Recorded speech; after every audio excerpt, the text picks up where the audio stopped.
TaylorMade have worked with some of the best players in the world on tour to find out precisely what they're looking for when it comes to wedges. Now, the new advanced machine processing of the mill grind wedge allows them to get the leading edge and the sole perfect every time.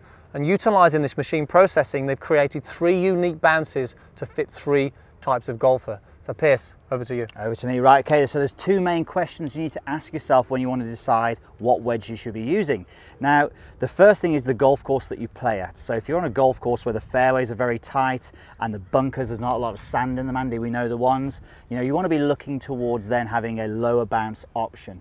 Obviously, if you're on a golf course where the grass is a little bit thicker and there's a lot of sand in the bunkers, then you want to be looking towards the higher bounce option. So that's the first thing you need to ask yourself.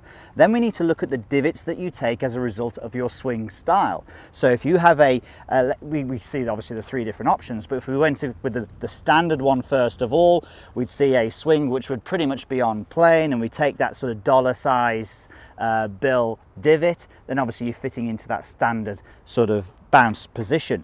But then when we start talking about the steep divots, the really big divots that we often see with a lot of golfers when they're playing the wedge shots, that's because we're seeing this very steep downswing where the shaft is leant forward, often the golf ball is back in the stance at setup, and obviously that big divot there, that's when we need to be looking towards that higher bounce on that wedge. Then when we're looking at the shallower option, we often see that maybe people are playing a little bit of a draw on their wedges when they're doing this, Andy, but the club as it interacts with the ground, it's not really taking a divot out. You can see the shaft there is actually pretty much going straight up as opposed to being well leant forward. But definitely those divots there will give you a really good key indicator along with the golf course that you play on what wedge you should be picking.